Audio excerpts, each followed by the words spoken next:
بسم اللہ الرحمن الرحیم فلعلک باخع نفسک علی آثارہم، تو کہیں تم اپنی جان کو ان کے پیچھے ہلاک کر دو گے. ان لم یؤمنوا بہذا الحدیث اسفا، اگر وہ اس بات پر ایمان نہ لائیں اسفا غم سے. یہاں بہت ذہن کو حاضر رکھ کر کے گفتگو سننا ہے. سب سے پہلے تو اس کا شان نزول آپ سن لیں، اس سے آپ کو کافی رہنمائی مل جائے گی اس آیت کریمہ کی تفہیم میں. اس کا شان نزول یہ ہے کہ عتبہ بن ربیعہ، شیبہ، ابو جہل اور نضر بن حارث، امیہ بن خلف، عاص بن وائل، اسبد بن المطلب، ابو البختری وغیرہ، یہ گرو گھنٹال تھے قریش کے، مشرکین مکہ کے گرو گھنٹال تھے. یہ بڑے بڑے جو ہے بہت بڑے بڑے آتنکوادی تھے یہ لوگ. تو ان لوگوں نے ہے نا، یہ لوگ جو ہے وہ سب کے سب اللہ کے رسول صلی اللہ علیہ وسلم کے پاس جو ہے وہ جمع ہوئے ہے نا، اور انہوں نے اللہ کے رسول دیکھ رہے تھے، ملاحظہ فرما رہے تھے، اور انہوں نے جو ہے وہ اپنا ایک اجتماع جو ہے وہ بلا رکھا تھا، جمع تھے ایک جگہ. تو اور بے شمار جب اللہ کے رسول نے دیکھا کہ بہت سی یہ کفریہ گفتگو کر رہے ہیں، ڈینگے ہانک رہے ہیں، مذاق اڑا رہے ہیں، اللہ کے رسول ان کو تاکید کر رہے ہیں، ان کو دعوت دے رہے ہیں، لیکن یہ مذاق اڑا رہے ہیں ہے نا، دین کا بھی مذاق، اور جو ہے وہ اور بھی بہت ساری بکواس جو ہے وہ کر رہے ہیں یہ ہے نا. یہ دیکھ کر کے آقا کریم صلی اللہ تعالی علیہ وسلم کو بہت زیادہ جو ہے وہ غم لاحق ہوا اور حزن و ملال آپ کو لاحق ہوا. دیکھیے حزن و ملال جو ہے دو طریقے کا ہوتا ہے، جس کو آپ اردو میں پڑھتے ہوگے ادب کی کتابوں میں، غم و غصے سے چور ہو گیا. زید غم و غصے سے دو چار ہو گیا، غم و غصے کا شکار ہو گیا، یعنی غم کے ساتھ غصہ لاتے ہیں ہم اردو زبان میں. یہ معاملہ کیا ہے اس کا؟ غم دو طریقے کے ہوتے ہیں ہے نا، غصہ دو طریقے کا ہوتا ہے. ایک غصہ وہ ہوتا ہے کہ جب انسان کو کوئی بات ناگوار گزرتی ہے تو اس کے دل کا، ذہن و دماغ کا جو خون ہے، جو شریانوں میں خون دوڑتا ہے، وہ کھولنے لگتا ہے. اور جب وہ کھولنے لگتا ہے تو ایسی صورت میں اس کا وہ اظہار کرنا چاہتا ہے. وہ ٹھنڈک جو آگ لگتی ہے، غصے کی آگ جو بھڑکتی ہے، تو وہ ٹھنڈی کیسی ہوتی ہے؟ جب جو ہے برس جائے انسان، غصے کا جو ہے وہ اظہار کر دے تو جو ہے وہ کیا ہوتا ہے بیٹا، اس کا غصہ شانت ہو جاتا ہے کہ نہیں؟ بھائی مار پیٹ لیتا ہے، بچوں کے اوپر غصہ آتا ہے تو پیٹ لیتا ہے، شاگردوں کے اوپر غصہ آیا تو پیٹ لیا، کمزور کے اوپر غصہ آیا تو پیٹ لیا، غلاموں کے اوپر آیا تو پیٹ لیا، کمزور کے اوپر آیا تو پیٹ لیا. لیکن اس کے برخلاف اگر کوئی بہت دبنگ آدمی ہے جس پر آپ کا بس نہیں چل پا رہا ہے نا، تو وہ آپ کا جو ہے وہ بس نہیں چل پا رہا اور اس نے آپ کے ساتھ زیادتی کر دی اور آپ کو غصہ دلا دیا، تو وہ خون تو کھولے گا ہی. لیکن وہ خون کھول رہا ہے، جو کھولن مچی ہے اندر ذہن و دماغ میں، دل میں، اس کو شانت کرنے کے لیے ضروری تھا کہ غصے کا اظہار ہو جاتا. لیکن معاملہ یہ ہے کہ غصے کا اگر آپ اظہار کریں گے تو وہ دبنگ آپ کو الٹا پیٹ دے گا. تو کیا کرتے ہیں، دل مسوس کے رہ جاتے ہیں. اس کو کیا کہتے ہیں؟ دل مسوس دیا. مسوسنے کا مطلب دبا دیا، یعنی وہ خون جو دوڑ رہا تھا وہیں پر اس نے دبا دیا. اور جب دبا دیتے ہیں تو وہ غصہ جو ہے وہ غم میں تبدیل ہو جاتا ہے. کہ ایک تو جو ہے مجھے غصہ اس نے دلایا، دوسرا یہ کہ غصے کے اظہار کا جو طریقہ تھا کہ میں اس کو مار لیتا، پھٹکار لیتا، گالی پکڑی دے دیتا، وہ بھی نہیں کر پایا، تو اس کا غم جو ہے وہ اسے غم بالائے غم ہوا۔ ایک تو غم اس بات کا کہ اس نے مجھے غصہ دلایا، دوسرا یہ کہ اس غصے کو میں شانت بھی نہیں کر پایا اس کی وجہ سے، تو وہ غم میں بدل جاتا ہے۔ تو ایسا غصہ کہ جس کو اظہار کے لیے کوئی راستہ نہ مل سکے، تو وہ جب بڑھ جاتا ہے تو وہی غم میں بدل جاتا ہے۔ تو اسی کو کہتے ہیں حزن و ملال، غضب و غم و غصہ، اسی کی عربی میں تعبیر ہے اسافہ۔ اسافہ خاص طریقے کے افسوس کو کہتے ہیں، غم کو کہتے ہیں، اس غم کو کہتے ہیں، وہ ہے نا، اس حزن کو کہتے ہیں کہ جس میں غصہ جو ہے وہ ملا ہوا ہو۔ سمجھ میں آیا؟ یہ تو ہوگی اس کی تشریح۔ اب سنیے ایک چیز، اللہ کے رسول صلی اللہ تعالی علیہ وسلم نے جب یہ دیکھا کہ یہ لوگ ایمان نہیں لا رہے ہیں، اور چونکہ وہ ان کے خاندان کے لوگ تھے، اللہ کے رسول صلی اللہ علیہ وسلم حریص صفت آئی ہے قرآن میں، حریص علیکم بالمؤمنین، کہ وہ اس بات کے حریص تھے۔ اللہ کے رسول صلی اللہ علیہ وسلم اس بات کے متمنی رہتے تھے کہ زیادہ سے زیادہ لوگ اسلام کی دعوت کو قبول کر لیں، چونکہ وہ رحمت للعالمین ہیں، ان کے رحمت للعالمین ہونے کا تقاضا یہ ہے کہ زیادہ سے زیادہ لوگوں کو جہنم کی آگ سے بچا لیں، ہے نا۔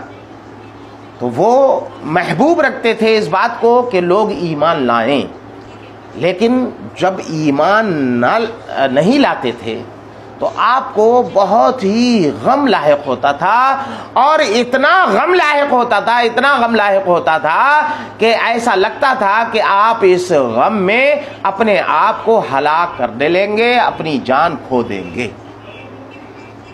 اور یہ دراصل تشبیہ ہے اس شخص سے، بھئی ایک شخص ہے کہ وہ اس کے محبین، اس کے رفقا، جن سے وہ بے پناہ محبت رکھتا ہے، اور وہ اچانک اس کو چھوڑ کر جانے لگے، تو اس شخص کا عالم کیا ہوتا ہے کہ ان کے فراق کو وہ برداشت نہیں کر پاتا، اور ان کے پیچھے پیچھے بھاگتا ہے، پاگلوں کی طرح بھاگتا ہے، مجنوؤں کی طرح بھاگتا ہے، گرتا پڑتا جو ہے بھاگتا ہے کہ کسی طریقے سے روک لے، لیکن وہ کسی صورت میں رکنے کو تیار نہیں ہوتے اور بھاگ جاتے ہیں، اس کو چھوڑ کر کے بھاگ جاتے ہیں۔ تو اس کی حالت ایسی ہو جاتی ہے گویا کہ اپنی جان دے دے گا۔ دہاڑے کھاتا ہے کہ نہیں؟ آپ نے مرتے ہوئے دیکھا ہے کسی کے میں بہت زیادہ جو ہے وہ ہے نا قریبی شخص کو جس سے بے پناہ اسے محبت ہو، جب اس کا جنازہ لے کر کے جاتے ہیں تو کیسے جو ہے وہ گرتے پڑتے ہیں اس کے عزیز و اقارب، اس کے خاص طور پر وہ لوگ جو اس سے بے پناہ محبت رکھتے تھے، ہے نا، دہاڑے مارتے ہیں، گرتے پڑتے پیچھے پیچھے آتے ہیں، تو ایسا لگتا ہے جیسے یہ بھی ان کے ساتھ مر جائیں گے، ہے نا۔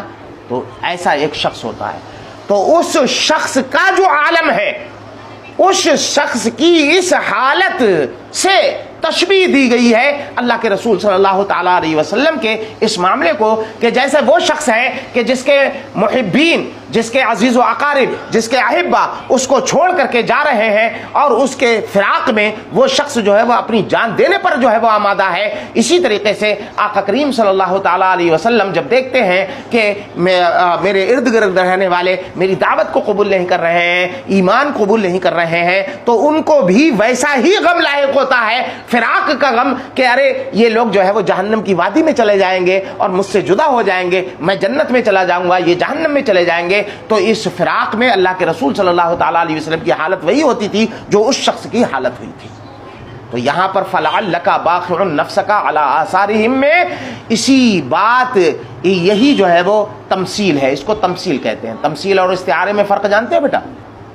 تمثیل اور استعارے میں کیا ہے؟ استعارہ مفرد میں ہوتا ہے، کس میں ہوتا ہے بیٹا؟ مفرد میں۔ اور تمثیل کیسے کہتے ہیں؟ چند چیزیں ہوں، چند امور ہوں، ان سے مل کر کے، ان چند امور سے مل کر کے جو صورت جو ہے وہ تیار ہوتی ہے، جو منظر بنتا ہے، اس منظر کو دوسری چیز کے چند امور سے مل کر کے جو منظر بنا ہے اس منظر سے تشبیہ دینا۔ تو وہ شخص جس کے اعزاء و اقربا، احباب، محبین اس کو چھوڑ کر کے جا رہے تھے، ہے نا، اور وہ جو ہے وہ ان کے غم میں پیچھے پیچھے گرتا پڑتا پھر رہا تھا، دہاڑے مار رہا تھا، تو ان سے ایک منظر تیار ہوا. وہ منظر کیا تھا کہ ان کے جانے کے غم میں یہ اپنے آپ کو ہلاک کر دے گا. تو اس منظر سے تشبیہ دی گئی اللہ کے رسول صلی اللہ تعالیٰ علیہ وسلم کے اس اللہ کے رسول صلی اللہ علیہ وسلم کی اس دلی کیفیت کی تشبیہ دی گئی کہ جو تیار ہوا تھا منظر اس بات سے کہ اللہ کے رسول نے ان کو دعوت دی، اللہ کے رسول چاہتے ہیں کہ یہ ایمان لے آئیں، انہوں نے ایمان کو قبول نہیں کیا اور اس کے برخلاف وہ خوب مذاق اڑانے لگے. تو ان چند چیزوں سے مل کر کے جو منظر اللہ کے رسول کا تیار ہوا، اور وہ منظر کیا تھا؟ نہایت غم کرنا، نہایت جو ہے وہ افسوس کرنا، نہایت جو ہے وہ غم کرنا، غصہ کرنا. غصہ اس اعتبار سے کہ ان کا کچھ یہ اس طور پر بھی نہیں ہے، اللہ کے رسول یہ بھی نہیں کر پا رہے کہ ان کو جو ہے وہ زبردستی ہی اسلام میں داخل کر دے، اس کی چونکہ ممانعت ہے لا اکراہ فی الدین کے ذریعے سے، تو یہ بھی نہیں کر سکتے. تو وہ غم جو لاحق ہوا تھا، جو حزن لاحق ہوا تھا، اس کے اظہار کی کوئی صورت نہیں تھی، لہذا وہ غم میں بدل گیا. تو یہ حالت اللہ کے رسول صلی اللہ علیہ وسلم کی کیا ہوئی؟ مشبہ بھی. کیا ہوئی بیٹا؟ وہ مشبہ ہوئی. اور مشبہ بھی کیا ہوا؟ وہ شخص ہے نا. تو اس کو تمثیل کہتے ہیں. تو یہ اتنی تقریر میں اس لیے کر رہا ہوں کہ لعلہ پر دراصل ایک اعتراض ہے، لعلہ پر ایک اعتراض ہے کہ لعلہ یہ کلام باری میں وارد ہوا، اور لعلہ کا معنی کیا ہوتا ہے؟ ترجی. کیا ہوتا ہے بیٹا؟ ترجی. کیا معنی ہوتا ہے؟ ترجی. اور ترجی میں کیا ہوتا ہے؟ ترجی عدم علم کو بتاتا ہے. شاید زید آیا ہوگا، یہی تو ہوتا ہے. لعلہ بتاؤ، لعلہ زیدن قائم، شاید زید کھڑا ہے، یہی تو ہوگا ترجمہ. تو کہ شاید کب کہتے ہیں بیٹا؟ بولو، جبکہ یقین نہ ہو. یقین کس میں نہیں ہوتا؟ جس میں علم نہ ہو، جس کا آپ کو علم نہ ہو. تو اللہ رب العزت کی طرف جہالت کی نسبت ہوتی ہے، اور لعلہ یہ مفضی الی الجہالت ہوتا ہے نا. تو اللہ رب العزت کو کیا علم نہیں ہے اس بات کا؟ یہ سوال پیدا ہوتا ہے.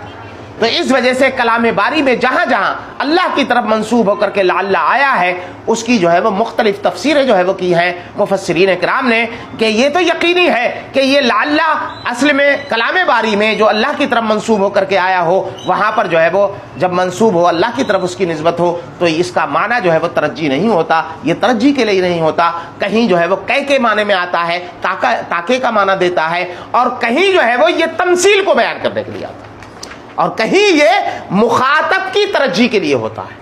اس کی ترجیح کے لیے ہوتا ہے، یعنی اللہ رب العزت نے حکایت کے طور پر اس کو بیان کیا ہے کہ گویا کہ تمہاری حالت یہ ہے کہ تم اپنے آپ کو یہ سمجھ رہے ہو کہ شاید میں ان کے غم میں ہلاک ہو جاؤں گا. یعنی یہ شاید کا تعلق اللہ سے نہیں ہے بلکہ خود اسی مخاطب سے ہے. تو یا تو یہ ترجیح مخاطب کے لیے ہوگا یا کہہ کے لیے ہوگا، مختلف مقامات پر مختلف حیثیت سے ہوگا، لیکن جو ہے وہ یہ اللہ رب العزت کی طرف منسوب ہو کر کے یہ جو ہے وہ ترجیح کے لیے نہیں ہوگا. اب سوال یہ ہے کہ یہاں پر لعلہ کس معنی میں ہے؟ کیا کہہ کے معنی میں ہے یا جو ہے وہ ترجیح مخاطب کے لیے ہے؟ تو کہتے ہیں کہ نہیں، نہ تو ترجیح مخاطب کے لیے ہے، نہ یہ کہہ کے معنی میں ہے، بلکہ یہاں پر یہ تمثیل کے لیے ہے، جس کو اردو میں ہم گویا کے کہتے ہیں. گویا کہ تم ہے نا، گویا کہ تم جو ہے اپنے آپ کو ہلاک کر ڈالو گے.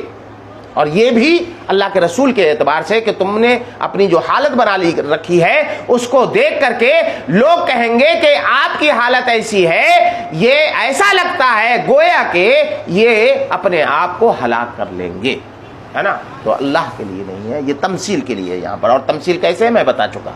تمثیل سمجھ میں آ گئی تھی بیٹا؟ چلو دیکھو، قاتل النفس کا بخع یبخع، اس کا معنی ہوتا ہے کسی مبالغے کے ساتھ کسی چیز کو ہے نا قتل کر دینا، ذبح کر ڈالنا. اپنے آپ کو آپ جو ہے وہ قتل کر ڈالیں گے، اپنے آپ کو ختم کر لیں گے. علی آثارہم، ان کے پیچھے. آثار یعنی جو وہ انسان چلتا ہے، نشان قدم ہوتے ہیں، اس کو کہتے ہیں. اے آثار الکفار، ہم ضمیر کا مرجع کون ہے؟ تو کہتے ہیں کفار.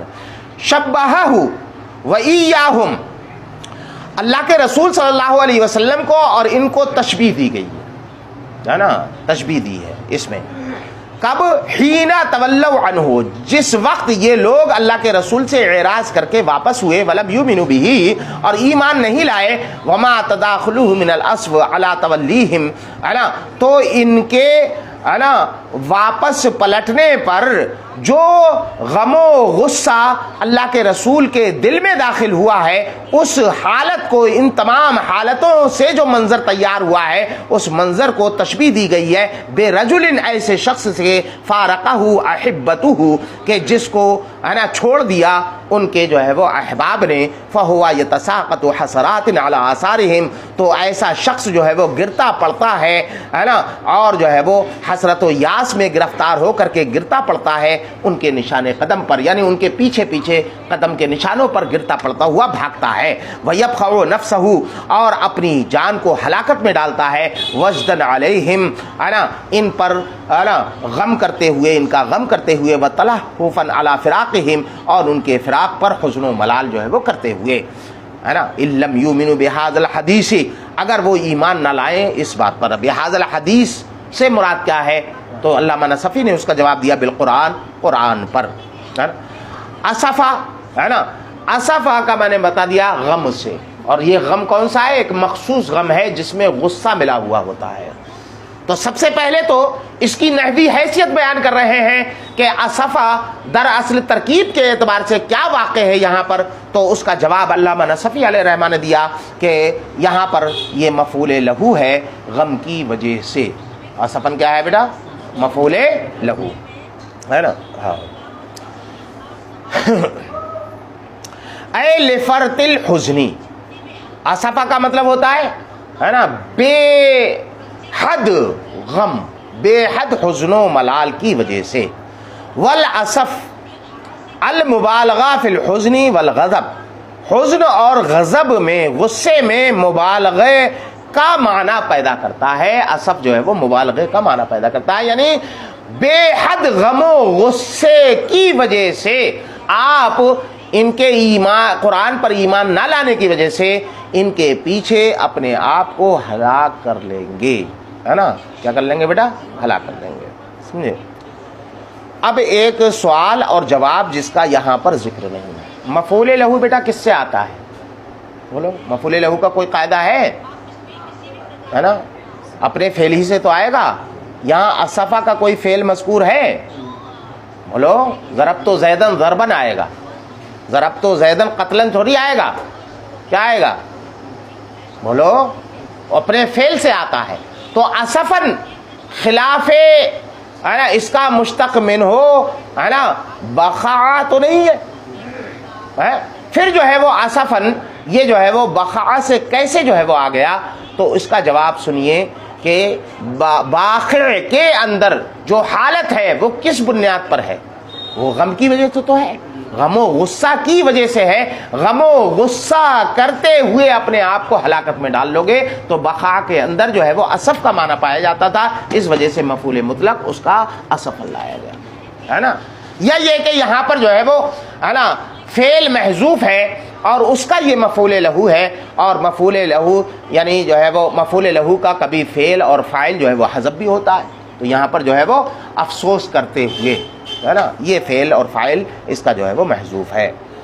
انا جعلنا ما علی الارض زینۃ لہا، بے شک جو کچھ زمین کے اوپر ہے اس کو ہم نے زمین کے لیے زینت بنا دیا، آرائش جو ہے وہ بنا دیا ہے نا۔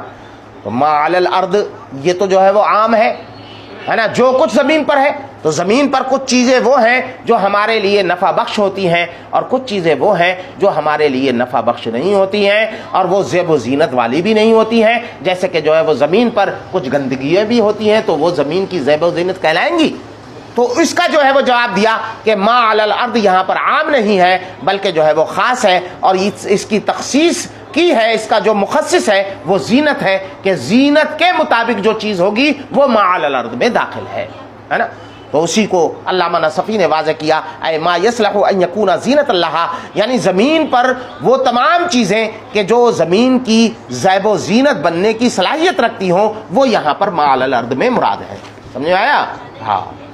وَلِأَهْلِهَا جو زمین کی اور زمین والوں کی زیب و زینت بننے کی صلاحیت رکھتی ہیں، اور وہ کیا چیز ہے؟ ماں کا بیان یعنی زخارف دنیا، دنیا کی آرائش کی چیزیں، وما یستحسن منہا اور جو اس میں سے اچھی چیزیں ہوتی ہیں، ہے نا، آرائش اور زیبائش والی جو چیزیں ہوتی ہیں وہ یہاں پر مراد ہیں۔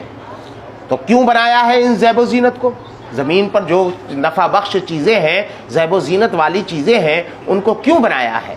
تو کہتے ہیں اس وجہ سے لنبلوہم ایہم احسن عملا، تاکہ ہم جانچیں ان لوگوں کو کہ ان میں سے، تاکہ ہم دیکھیں کہ ان میں سے کون جو ہے وہ عمل کے اعتبار سے اچھا ہے۔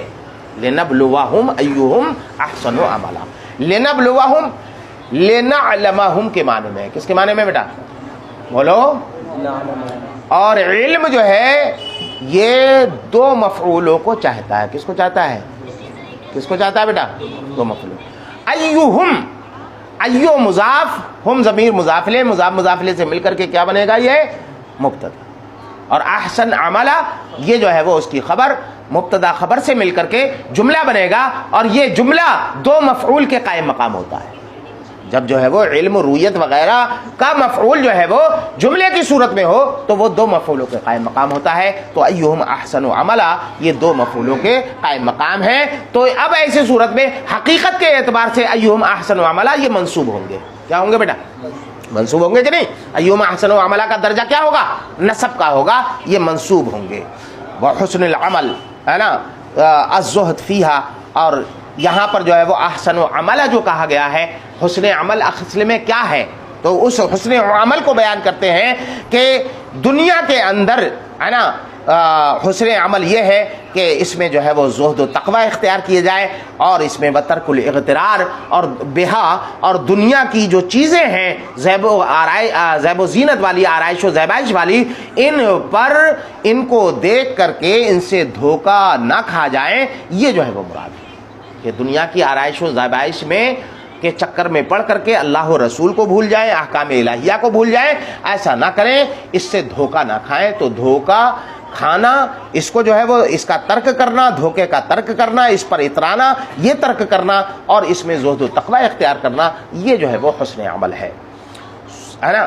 تو یہ کریں۔ ثم زہد فی المیل الیہا، پھر جو ہے وہ اس کی طرف توجہ کرنے میں ہے نا زہد اور اس سے حفاظت کو جو ہے وہ بیان کیا۔ ثم زہد ہے نا، پھر جو ہے وہ اس کی طرف میل اور اس کی طرف راغب ہونے میں جو ترغیب ہوتی ہے اس سے جو ہے وہ بچایا، زہدا، اس سے جو ہے وہ محفوظ کیا، کہ اس سے جو ہے وہ بچانے کے لیے ہے نا یہ قول کیا اللہ رب العزت نے کہ وَإِنَّا لَجَاعِلُونَ مَا عَلَيْهَا سَعِيدًا جُرُوزًا، بے شک جو کچھ زمین کے اوپر ہے نا اس کو ہم بنا دیں گے بیکار چٹیل میدان، ایک بیکار چٹیل میدان، جروزہ، سعیدن جروزہ، یعنی کہنے کا مطلب کیا ہے یہاں پر آیت کریمہ میں کہ جو کچھ زیب و زینت ہے اس میں مصروف مت ہو جانا، اس کے چکر میں مت پڑ جانا، اس لیے کہ یہ ناپائیدار چیز ہے، اس کے چکر میں پڑ کر اللہ و رسول کو مت بھلا دینا، شریعت کو مت بھلا دینا،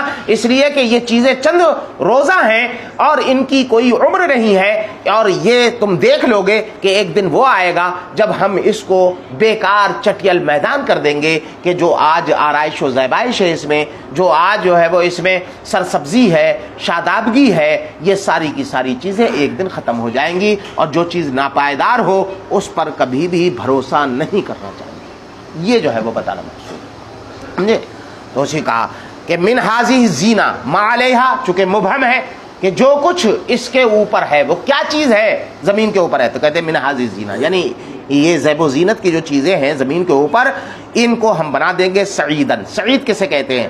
اردم ملسا، ملسا کہتے ہیں چکنے کو، ہے نا، چکنی چٹیل، چٹیل زمین، جروزہ کہتے ہیں ہے نا ایسی سوکھی زمین کو کہ جس میں کسی بھی طریقے کی گھاس پھوس یا جو ہے وہ شادابی نہ ہو، سرسبزگی نہ ہو، ہے نا، یابس کہتے ہیں، لا نبات فیہا، ہے نا، جس میں کوئی نبات نہ ہو، بعد ان کانت، لیکن ایسا نہیں ہے کہ ہمیشہ سے نہ ہو، بلکہ وہ اس زمین کو، اس سوکھی ہوئی زمین کو جروزہ کہتے ہیں کہ جو پہلے سرسبز و شاداب رہی ہو اور اس کے بعد وہ سوکھ گئی ہو اور اس میں کچھ نام و نشان باقی نہ بچا ہو ہریالی کا، اس کو کہتے ہیں کہ لا نبات فیہا بعد ان کانت خضرا معشبہ، بعد اس کے کہ وہ جو ہے وہ ہری بھری تھی اور کیا تھی بیٹا، اور بہت زیادہ جو ہے وہ سرسبز و شاداب تھی۔ معشبہ کہتے ہیں کس کو؟ سرسبز و شاداب کو، سمجھے؟ والمعنی نعیدها بعد عمارتها، مطلب یہ ہے کہ اس کی تعمیر کے بعد ہم اس کو ہے نا ویرانے میں بدل دیں گے۔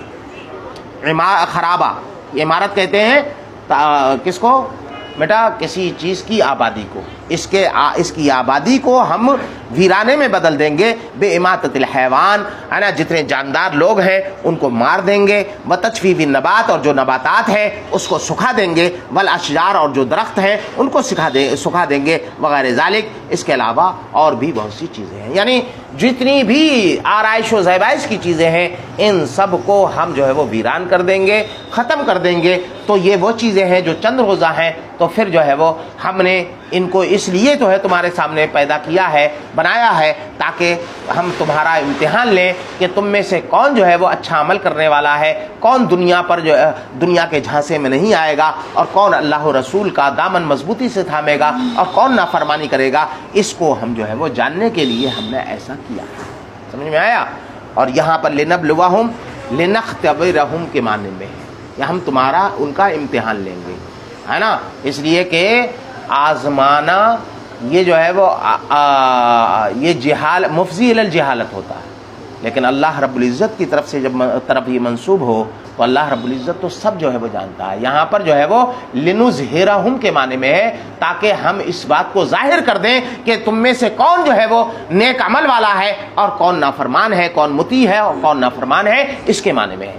تو لنظہرہم کے یعنی جس کو اللہ رب العزت نے اپنے علم ازلی میں جانا تھا اس کو اب دنیا والوں پر بھی ظاہر فرما دے گا کہ کون مطیع ہے، کون فرمانبردار ہے۔ تو لنبلوہم کس کے معنی میں ہوگا بیٹا؟ یہاں پر لنظہرہم کے میں کس کے معنی میں ہوگا؟ امتحان کس لیے لیا جاتا ہے؟ تاکہ تمہاری صلاحیت کو ہم لوگوں کے سامنے، تمہارے ماں باپ کے سامنے ظاہر کر سکے کہ تمہارے بچوں نے کتنی محنت سے پڑھا ہے نا، اس وجہ سے امتحان لیا جاتا ہے، تو اس کا نتیجہ جو ہے وہ مراد ہوتا ہے۔